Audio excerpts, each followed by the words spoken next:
for a lot of businesses, a somewhat difficult or maybe extremely difficult year, depending if you're selling anything to do with airliners or anything like that, right? And you've been at Grant Cardone. You've been at Grant Cardone Enterprises now over a decade, which is sick. Congratulations on that. I want to just start the show by asking you, just very purposefully open-ended, how is going into 2021 in a leadership position different to all the other years that you've been kind of moving forward and pushing a team towards their goals in the past? Our business is a little bit different, and I think that this also provides a good kind of like a gut check lesson for people. When I first started with Grant, we were the penetration of clients that we had in a particular industry was very high. And what happens is when something affects that industry, it affects you. And so there really isn't a whole lot of insulation from things like this that happen, economic contractions, trade wars, et cetera, et cetera. And what I think the pandemic did was it exposed some people who were very reliant on very narrow client base. And, that is just the name of the game. Like if you work in the cruise business, like that's just your business. You have that one thing. As a salesperson, if you're selling into one industry, you will at some point be in a position where your industry is doing much worse than everybody else's. And so there really isn't a way around that for some people.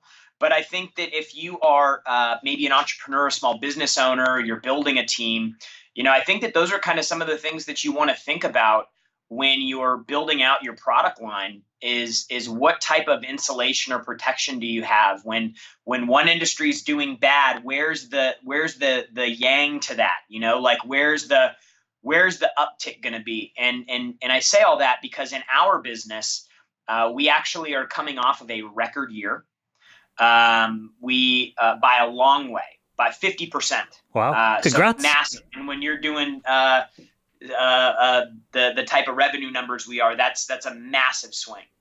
And it's because our client base represents every type of business you can imagine. And when some corporate customers were requesting billing modifications and pauses on their contracts or their billing or whatever, we had customers that were literally blowing our phones up going, we're out of control busy. We need to hire people. We can't train people fast enough. We need you to help get our sales team, up to speed because we're in a position where we were kind of just cruising along. And then all of a sudden, wham, like their business just went off the hook. And so I got to see both sides of this, businesses that unfortunately went under and then businesses that were like absolutely crushing it despite everything. So preparing going in for me is different than most. For me, it's like, okay, how do we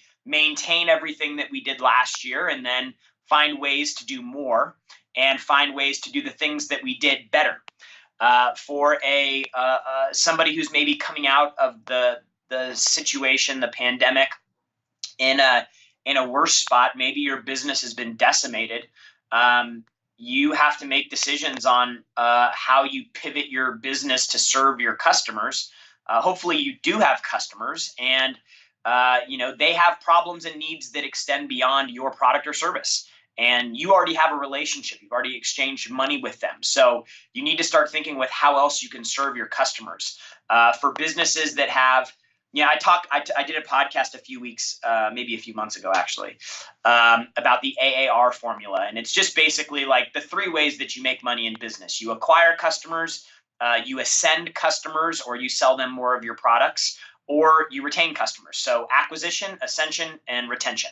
Those are the three ways that you can monetize a customer. And for a lot of businesses, they need to start thinking with how they can retain their customers and what they can do to sell their existing customer base more stuff. They've already got the relationship. You just need to be more creative about how you leverage that moving into the coming year.